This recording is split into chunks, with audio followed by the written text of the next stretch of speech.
Doing today. Hotep, hey, this is Michael. I'm Hotep, founder of the African History Network, host of the African History Network show. I'm a talk show host, researcher, lecturer, writer, and historian.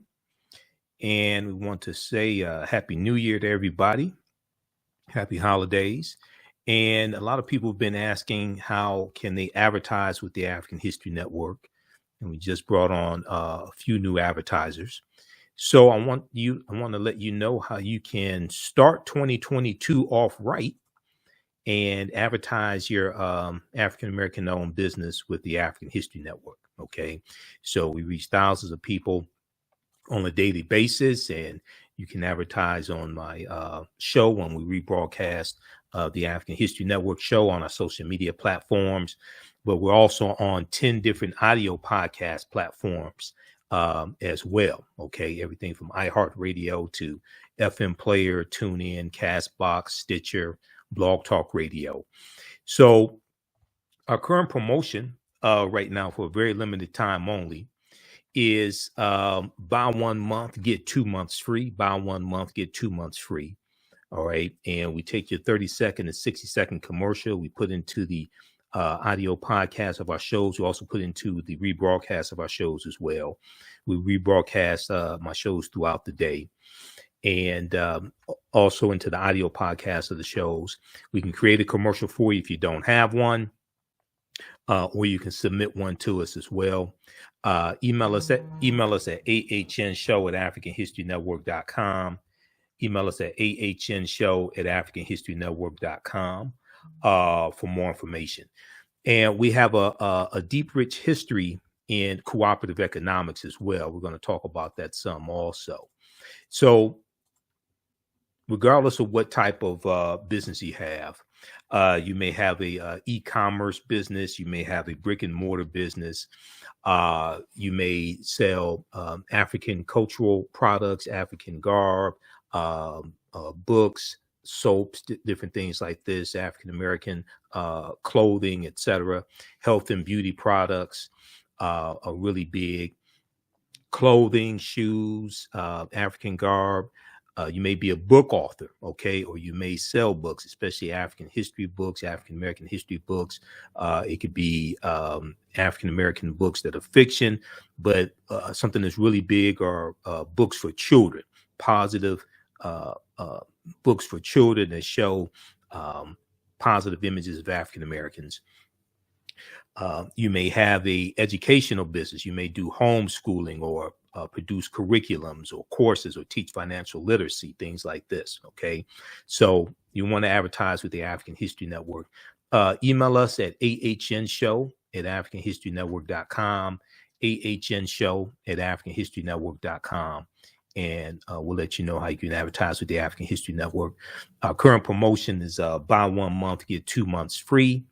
Buy 1 month, get 2 months free. Also, African American business owners, post the name of your business here on the thread of the broadcast as well. Okay. So we have a deep, rich history of cooperative economics. All right. And we know that the fourth principle of Kwanzaa is Ujamaa, which means cooperative economics. But a lot of people don't know the history that African Americans have dealing with the co-ops and cooperative economics. There's a good book from Dr. Jessica Gordon Nimhard, Collective Courage, that deals with the history, a deep, rich history that we have with co-ops. And Collective Courage, a history of African American cooperative economic thought and practice. Okay. And I interviewed her back in 2014. And there's also a good article from AtlantaBlackStar.com that talks about this. So we're going to deal with a little bit of the history of African Americans engaged in cooperative economics as well. Now, the Black cooperative movement has always been parallel to the Black liberation movements and civil rights movements. We've mostly heard about the political side of the movement, but you can't name a major Black political leader that did not point to cooperatives as a path to freedom. Whether you're talking about Dr. King, Malcolm X, Dr. W.B. Du Bois, Booker T. Washington, we know the Colored Merchants Association, which we'll talk about in a minute, comes out of the National Negro Business League. Okay. All right. Now, if we look at this here, now Dr. W.B. Du Bois in 1935 said, there exists today a chance for blacks to organize a cooperative state within their own group by letting Negro farmers feed Negro artisans and Negro technicians, guide black home industries, and black thinkers plan this integration of cooperation, while black artists dramatize and beautify the struggle. Economic independence can be achieved. To doubt that this is possible is to doubt the essential humanity and the equality of brains of black people. All right. So when we look at our history, you could read Before the Mayflower by Lerone Bennett Jr., but Collective Courage is a really good book that focuses on history and entrepreneurship and specifically the cooperatives. And the concept of the cooperatives are principles we brought with us from Africa, okay, especially West Africa. There's a good article from AtlantaBlackStar.com that deals with 5 historic examples of cooperative economics that advance the black community. One of them, they talk about the Susu system, okay, which we see popular in West Africa and the Caribbean. And in parts of West Africa and the Caribbean, an ancient version of cooperative economics exists called Susu. As one of the oldest forms of microfinance in Africa, the practice is run by one of Africa's oldest financial groups, known as Susu collectors. They run their businesses from kiosks in the marketplace and act as mobile bankers. Clients make low but regular deposits on a daily or weekly basis over the course of a month into a Susu account. At the end of this period, the Susu collector returns the accumulated savings to the client, but keeps one day's savings as commission. Now, Susu collectors may also provide advances to their clients or rotate the accumulated deposits of a group between individual members. Today, Susu collectors provide many West Africans who would otherwise be denied credit with access to money they need to start up small venture projects that in many cases benefit the community as a whole. In the United States, Black immigrants from the Caribbean have enjoyed one of the highest economic growth rates using a form of the Susu and leveraging this practice to establish successful credit unions. And a credit union is one of the most well-known forms of a co-op, because with the credit unions, the people who have accounts with the credit unions are also owners. They're part owners of it as well. All right. Now, African-American business owners, post the name of your business here on the thread of the broadcast, and we'll let you know how you can advertise with the African History Network.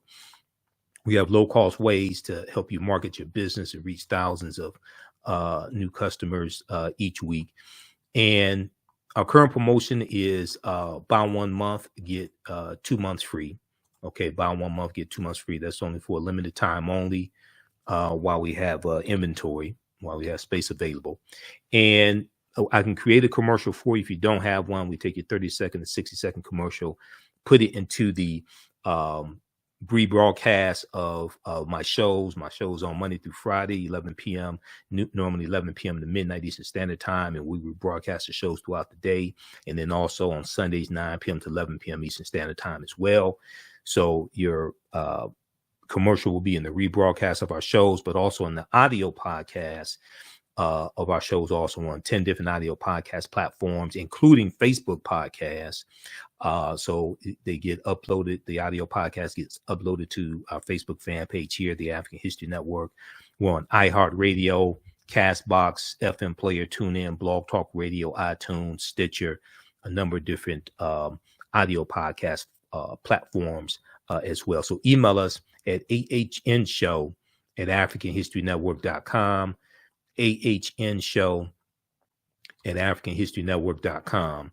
And we'll let you know how you can advertise with the African History Network. We can get your business up and running today. All right, now if we look some more at the co-ops in our history of cooperative economics, and it may be a co-op that you want to promote. Your business may sell African jewelry. You may have a fitness website, maybe a personal trainer, or sell fitness equipment. It may be an event coming up that you want to promote, a conference, seminars, etc. You definitely want to advertise with the African History Network. But when we look at some more at our history with cooperative economics, one of the early co-ops was the Free African Society. The Free African Society, founded in 1787 by Richard Allen and Absalom Jones. Okay, and oftentimes, if you go to business school, and I graduated from Wayne State's business school back in the 1990s, we learned white business principles, but we didn't learn about the co-ops. Now, I was studying African history at the same time and reading Dr. Jawanza Kajufu, Black Economics, and studying some other information. But in our classes, we didn't learn really about the co-ops and the deep, rich history that African Americans have in cooperative economics. Also, we were taught white business principles. Now, in 1787, Richard Allen and Absalom Jones, who were prominent African American ministers in Philadelphia, Pennsylvania, formed the Free African Society. Now, this is 1787, and we're using the term African. They formed the Free African Society of Philadelphia, which is a mutual aid and religious organization. And this is another type of co-op that we had. And there were cooperatives that we had that were designed to raise money to buy people out of slavery. Okay, there were cooperatives that we had that raised money to bury people when they died. Now, the organization, the Free African Society, functioned as both a mutual aid society and a club, where members of Philadelphia's African American elite could socialize and forge business relationships with one another. Now, by 1794, the society had become large enough to accomplish its original goal when members built their own house of worship. It was called St. Thomas African Episcopal Church. Now, in addition to the church providing assistance to the sick and widowed, and the Free African Society providing assistance to the sick and widowed and orphaned members of Philadelphia's African American community, the Free African Society also extended its help to the city at large. The society's most famous contribution to the city of Philadelphia was the help members provided during the yellow fever epidemic in 1793, which killed thousands of Philadelphians. Now, blackpast.org has some really good information there dealing with the Free African Society. Okay, and this is one of the institutions that we put in place to help empower African Americans and help fight against white supremacy and racism. So we have a deep, rich history of this and leveraging our economics to push our agendas and even push political agendas also. All right, now another example of co-ops that we had. Now, this is the Colored Merchants Association. This is this is one of my favorite ones because this came out of the Negro Business League, the National Negro Business League, the Colored Merchants Association. And this was, you see Booker T. Washington there in the middle, in the front row. And this was designed to help African American grocery store owners better compete against the white chain stores, the Kresge's and A&P's, Woolworth, things like this. Okay, so in 1928, the National Negro Business League of Montgomery, Alabama, established the Colored Merchants Association, the CMA, the Colored Merchants Association, which was a cooperative organization of African American grocery stores. And one of the most popular types of businesses that we owned back at this time, late 1880s, 1890s, early 1900s, were grocery stores, but then also funeral homes and life insurance companies. Okay, because you have to eat, you're gonna die, and you're going to need some life insurance, burial insurance, etc.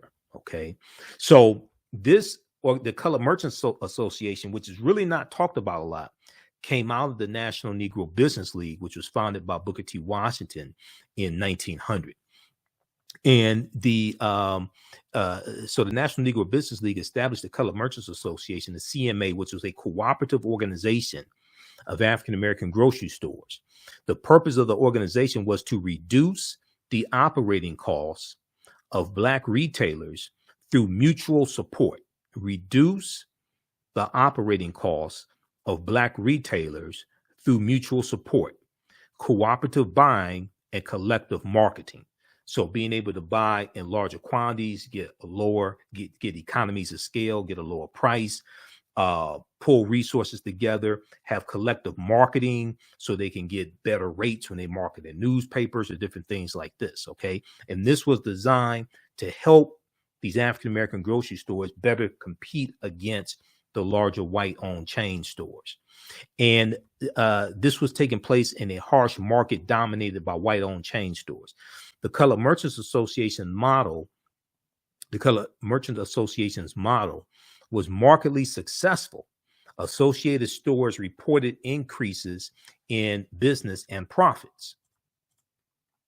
Now, the association spread to nearly 18 cities, including Chicago, Philadelphia, Nashville, Dallas, and New York. The Colored Merchants Association built its national headquarters in New York City in October 1929. Chapters were organized in cities with 10 or more stores. Now, the members of the Colored Merchants Association paid $5 per month per store and were required to meet designated standards. By 1930, 253 stores were part of the CMA network.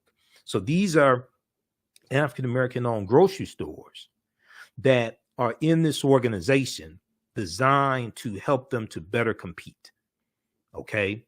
Now, if you all are one, African-American business owners, post the name of your business here on the thread of the broadcast. Two, if you're a member of a cooperative, especially a food co-op. Now, here in the Detroit area, we have Black Food Security Network. Okay. But if you're a member of a co-op, especially a food co-op or something like that, or a co-op, cooperative grocery store, post the name of that as well. All right, let's continue here. So members of the Colored Merchants Association receive support services from the association, such as intensive training in merchandising techniques, sales training, advertising, and management resources, such as market analysis, inventory, and bookkeeping systems, and collection and credit procedures. Now, these are some things that hopefully the Black Chamber of Commerce in your city is doing. If not, maybe you all can in that city create an African American Chamber of Commerce that addresses some of these issues. But these are some things that I know in some cities the Black Chambers of Commerce are trying to address, but they need support as well. Now, another cooperative, and this was probably one of the largest ones. This one, the Colored Farmers National Alliance and Cooperative Union, founded in 1886 in Texas. This one grew to about 1.2 million members. Okay, this one grew to about 1.2 million members. And when I get to there's a good article from Vice.com that deals with how Black co-ops can fight institutional racism, because this is how one of the ways historically, economically, we fought against white supremacy and racism through the cooperatives. And largely, this has been something that has not been taught in our history. And a lot of, African Americans go to business schools, they go to white business schools, predominantly white institutions, or they may go to business schools at some HBCUs and learn white business principles and don't learn this type of information. Okay. So what happens is a lot of these co-ops had to disband because they got threats from white people. They got threats from white supremacists. Members were attacked, beaten, killed, etc. So a lot of these co-ops had to disband just to save people's lives. Okay. Now, the Colored Farmers National Alliance and Cooperative Union, the CFACU, was founded in 1886 and in Texas. Now, despite the fact that both African American and white farmers faced great difficulties, due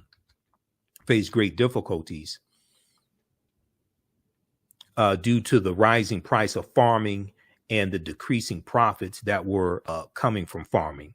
Okay, the protective organization known as the Southern Farmers Alliance did not allow African American farmers to join. So you had a group of African American farmers who got together and decided to organize their own alliance to fill their need. Okay, and they call it the Colored Farmers National Alliance and Cooperative Union. Now, the CFACU operated under fear and harassment by white farmers, but managed to operate several cooperatives in the late 19th century before having to disband, because they were getting death threats and being attacked. Now, members of the CFACU shared agricultural techniques and innovations and coordinated cooperative efforts for planting and harvesting.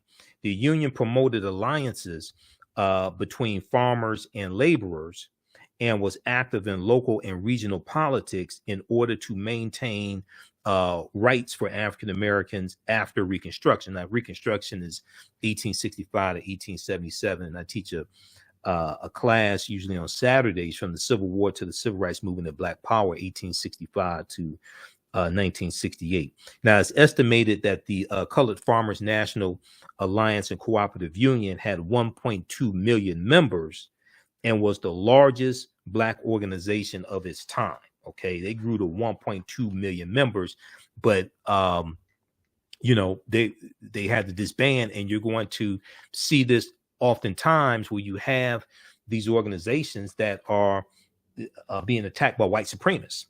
Okay, not able to join white unions, not able to join white organizations, but then they get attacked by white supremacists when they become prosperous and organized amongst themselves. Now, this is if you see some of my lectures, you hear me talk about the pyramid principle that two of my teachers, Dr. Leonard Jeffries and Professor James Small, teach about. And, you know, the foundation of the pyramid is African history and culture, which gives us our VIPs. It gives us our values, our interests, and our principles. And this influences the two sides of the pyramid, our economic empowerment and political empowerment, but it also influences how we engage in economics. Okay, do we take white business principles and dress them up in red, black, and green? Okay, or do we operate based upon cultural business principles and cultural ways of doing business and cultural ways of structuring businesses? Okay, and this is something that the cooperatives teach us. And once again, like I said, these are principles we brought with us from Africa. Okay, so the foundation of the pyramid is African history and culture. It's our history and culture that gives us our values, our interests, and our principles, our VIPs. This gives us a cultural paradigm that we see reality through. And one side of the pyramid is our economic empowerment. The other side is the political empowerment. And we have to have a synthesis of all of these sides as well. We have to have a synthesis of all three of these, not just one. And when we look at all the great African civilizations that many people like to talk about, whether we talk about ancient Kemet, ancient Egypt, whether we talk about Nubia, Ta-Nehisi, Abyssinia, Songhai, Mali, Songhai, Great Zimbabwe, Ghana, things like this. When you study those societies, they have some type of economic system. Okay, they're going to have some type of bartering, some type of trade, some type of monetary system. They're going to have some type of marketplace also. Okay, they're going to have some type of bartering system, some type of monetary system, whether it's gold, whether it's salt, some type of medium of exchange. They're going to have some type of marketplace as well. Okay. So when we look at all these different great African civilizations, so this is in our history. Okay. Now, if we, and those who just joining us, I'm Michael Imhotep, host of the African History Network show, founder of the African History Network. African American business owners, post name your business here in the thread of the broadcast, and email us at ahnshow@africanhistorynetwork.com. We'll let you know how you can advertise with the African History Network. Our current promotion right now is buy 1 month, get 2 months free. Buy 1 month, get 2 months free is our current promotion for limited time only while we have inventory. Email us at ahnshow@africanhistorynetwork.com. ahnshow@africanhistorynetwork.com. We'll let you know how you can advertise with the African History Network. We take your 30-second to 60-second commercial, put it into the rebroadcast of my daily show. And then it's also in the audio podcast version of my shows.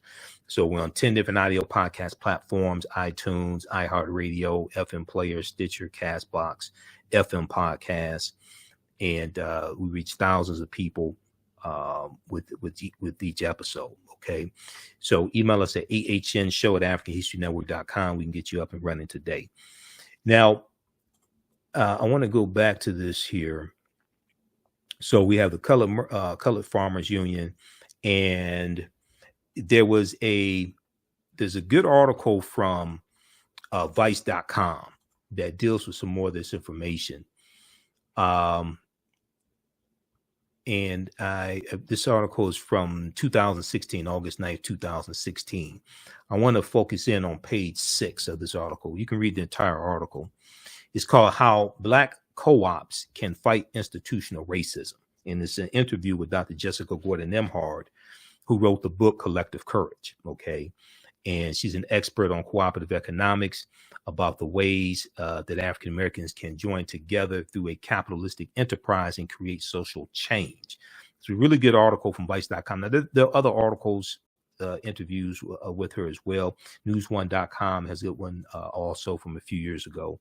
But if I want to go to page 6 here specifically. Here's a picture of Dr. Jessica Gordon-Nembhard, but I want to focus in on page 6 that starts with how do co-ops function in a capitalistic system? Here's the cover of a book that I just showed you. Her book is fantastic. Like I said, this type of information, I learned this in business school. In business school, we were taught white business principles. This is her book once again. And I interviewed her back about 2014. She was speaking here in Detroit. So I interviewed her and got her book and read articles about her. And I was blown away by the information, because in my research dealing with African history and African American history, that's how I really learned about the co-ops, but not so much so in business school. Now, and let me see, I want to blow this up here. So how do co-ops function in a capitalistic system? Okay, this is the question she was asked. And when, you know, in school, we're taught basically white capitalism, but we're not taught about how the ways that African Americans historically fought against that, and how a lot of our businesses were either structured as co-ops or belonged to co-ops. So she said, we have examples all over the world, and sometimes how that looks is it's a small enterprise that allows smaller individuals to compete. It's a small enterprise that allows smaller individuals to compete. She said, take a group like Land of Lakes, which is one of our largest agricultural corporations. She said it is actually a cooperative of dairy farmers that all own Land of Lakes together equally. And Land of Lakes buys its milk and products, all the dairy and Land of Lakes buys its milk and produces all the dairy products. So the co-op has factories, does all the production, does all the manufacturing, handles the business side, that frees the farmers up to do their dairy farming, knowing that they have a market. okay, that frees the farmers up to do their dairy farming, knowing that they have a market. And when you look at the co-ops, especially from an African American perspective, you see them implementing Ujima, the third principle of Kwanzaa, the third principle of the Nguzo Saba, collective working responsibility. Now, individually, they wouldn't be able to afford a production plant or afford all of the advertising individually, but owning it all together, the individual farmers can now afford to compete. All right. So she was asked, what role has cooperative economics played in Black communities in the U.S.? Okay, Dr. Jessica Gordon Nemhard said African Americans have engaged in some form of collective economics throughout our entire history in America. And you look at the Free African Society, there are numerous examples of this. Okay, oftentimes we're not taught to focus on that and like connect all of this together. Okay, but there are numerous examples of this. Now,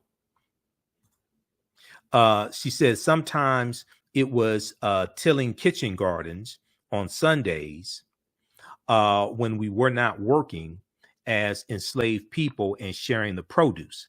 Sometimes it was putting in dues to bury loved ones.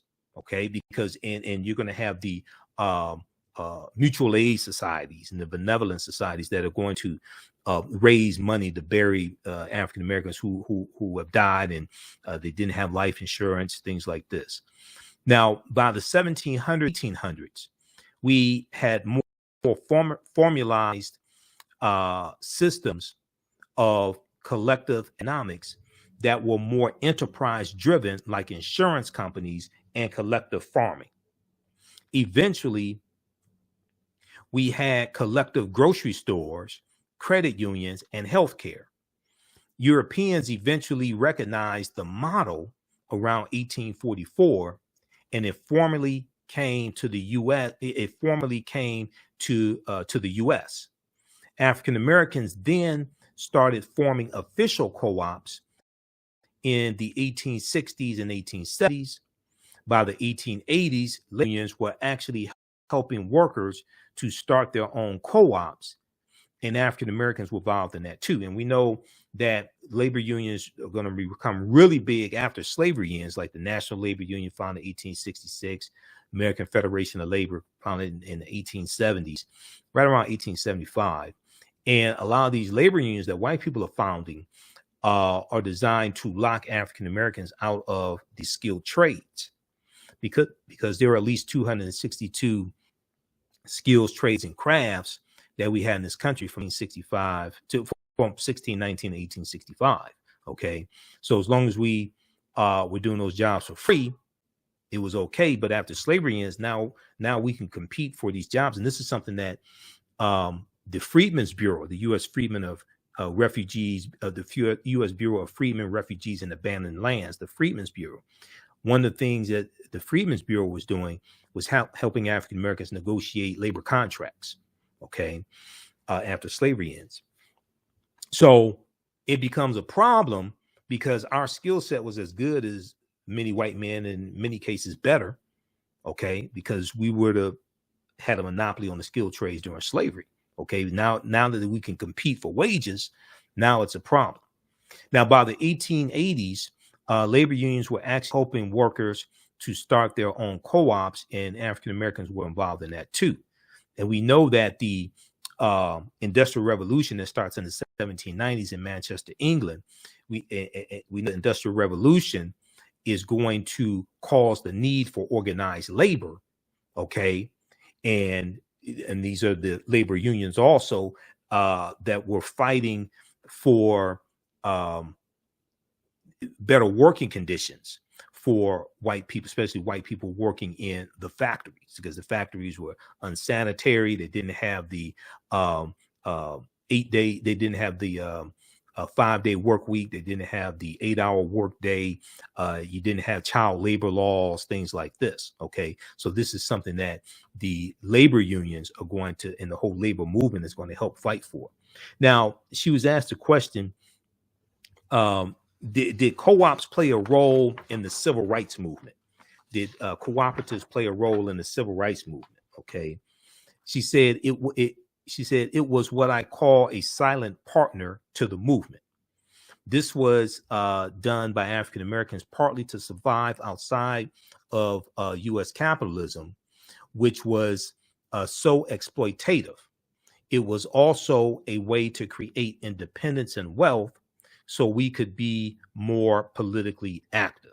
All right. So you're going to see it play a part there as well. So read the rest of this article here from vice.com. This is how Black co-ops can fight institutional racism. How Black co-ops can fight institutional racism. This is from April. This is from August 9th, 2016. Okay. And this is an interview with Dr. Jessica Gordon Nemhard. This is from August 9th, 2016 from vice.com. All right.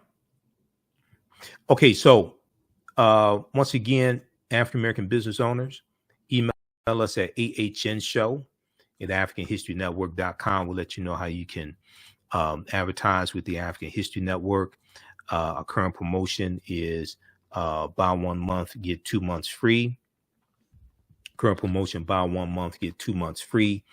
And regardless of what type of business you have, it could be an e-commerce business and or brick or mortar store.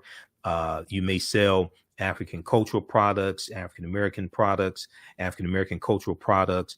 It could be clothing, hair products, health and beauty products as well, shoes, African garb, books, especially books for children are really big, but history books, you may have a company where you sell African history books, African American history books online, or you may have a bookstore.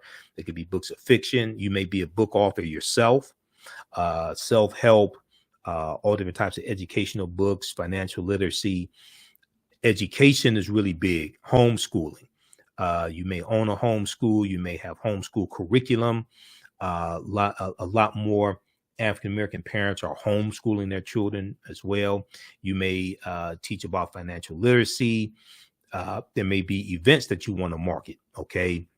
Whether events for Dr. King Day, African-American History Month, Juneteenth, Women's History Month, etc., conferences, seminars.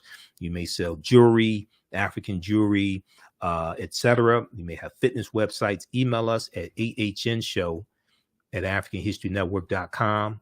ahnshow@africanhistorynetwork.com, and we'll let you know how you can advertise with the African History Network. You can also visit our website, africanhistorynetwork.com. We're on 6 days a week, basically Monday through Friday, 11 p.m. to midnight Eastern Standard Time, and then also on Sundays as well, 9 p.m. to 11 p.m. Eastern Standard Time as well. So visit our website, africanhistorynetwork.com also. Okay. All right. Look, we have to get out of here. Remember, at the African History Network, we focus on educating, empowering, and inspiring people of African descent throughout the diaspora and around the world. Hope everybody has a prosperous 2022. Okay. Happy New Year to everybody. And I'll look for your emails. Talk to you next time. Peace. Remember, right now is correct. Wrong behavior is not over till we win. Wakanda forever. And we'll talk to you next time. Mental health and well-being have long been a taboo subject in the so-called African American community. So I enlisted the help of mental health experts, thought leaders, and activists to help kill the ghost of Willie Lynch and heal from post-traumatic slave syndrome. We experience trauma a lot of times on a subconscious level. So sometimes something happens to us and we know that it's traumatizing, but we don't really recognize the extent of the trauma. Kwanzaa is coming, and the KwanzaaShop.com has all of your Kwanzaa needs. Order your Kwanzaa set today, which includes a kinara, candles, a mat, a cup, the African American flag, and a basket. Visit the KwanzaaShop.com, the KwanzaaShop.com. They have Kanara sets, which include a candle holder, candles, a mat, and a cup. Kwanzaa is December 26th through January the 1st. Add the early bird discount code for 10% off your order placed before November 28th. Visit thekwanzaashop.com and place your order today. Thekwanzaashop.com has all of your Kwanzaa needs to celebrate this African American Pan-African holiday. Thekwanzaashop.com.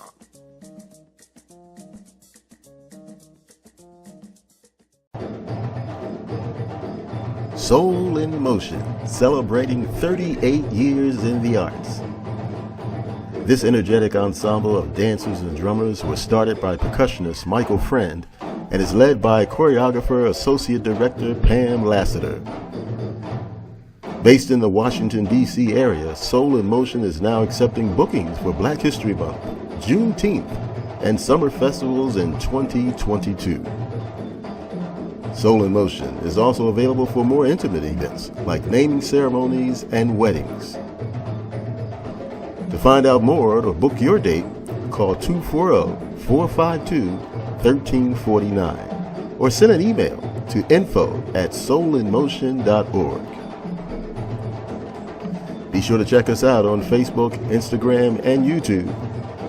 Soul in Motion, celebrating our history, our culture, our future. Soul in Motion. Theater, African dance, and drumming since 1984.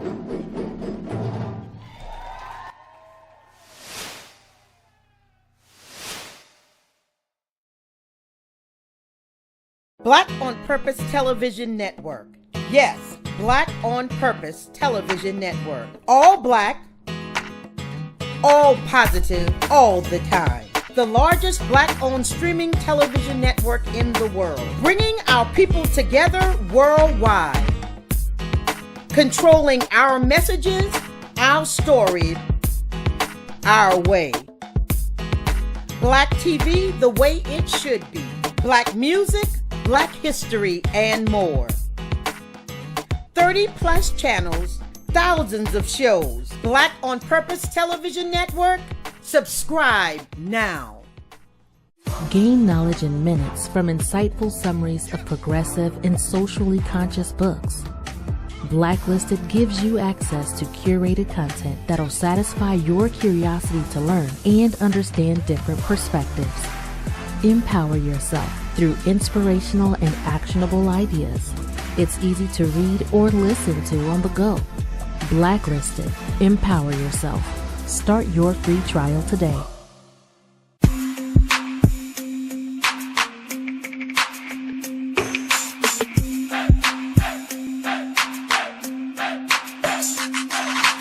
Are you getting ready for fall or winter? We have the solution for all seasonal clothing needs. Comedicwear.com is the go-to online source for Comedic African fashion and lifestyle products with a contemporary twist.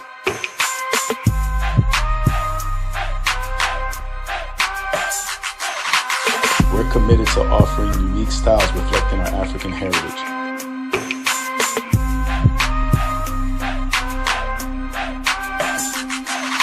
Comedicwear.com is inspired by ComedicScribes.com to influence our people in learning and showing pride. Please visit our website at comedicwear.com.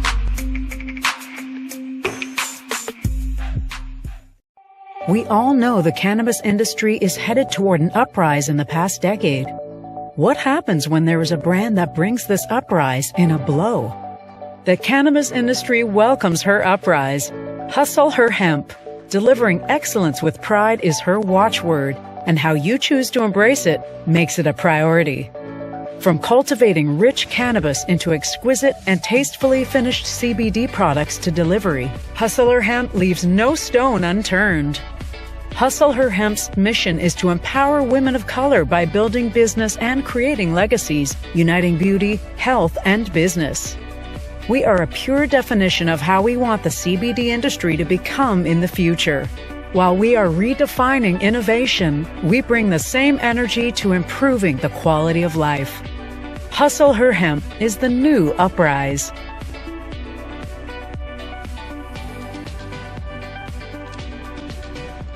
Hi, I'm Joel Wilson, President and CEO of JCW Computer Consulting LLC, a technology implementation firm with over 20 years of satisfying customers.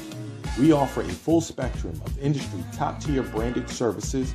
We are an authorized partner or reseller for Lenovo, Zoom, T-Mobile, Microsoft 365 and Surface tablets, Google Workspace, Acer, Asus, Samsung, PCmatic security software, and many more. Our online store features laptops, Chromebooks, computers, printers, accessories, and software. Businesses, take advantage of our free 1-hour Zoom tech consultation and know we offer top nationwide high-speed internet service providers, voice over IP, and cellular phone services. Home users, don't miss our current in-stock Chromebook inventory. Please visit us at jcwcc.com or call 215-879-6701. iRedify is a Black-owned digital platform that showcases Black and Brown cultures and people. The books on the platform are written by African American authors, Afro-Caribbean authors, African authors, and so much more. Kids 14 and under can read ebooks, listen to audiobooks, and complete learning activities. Kids can even write in the books digitally. Get unlimited access to everything on the platform for only $8.99 a month at iRedify.com. Sign up for your membership today. Come and travel with me to a time long ago and place far away. You will experience high adventure and excitement. You are fighting alongside an ancient army in fierce battle. Feel the exhilaration of struggle and final conquest. My name is Meninkere, and I am both a prince and a priest in one of the most advanced civilizations humans have ever produced. I want you to ride with me in my chariot as I slay the barbarians who have come to invade my land. I invite you to sit at the conference table with the great Pharaoh Taharka and his ministers as they plan intrigue and use subterfuge to outmaneuver and defeat the enemy. Come back with me to the land of your ancestors, to the beautiful land of Kemet. So open the pages of this book and begin the adventure. Find out what happens in the book Meninkere Battles the Assyrians in the Nile Valley from author Makari Jones. Get your copy today at Amazon.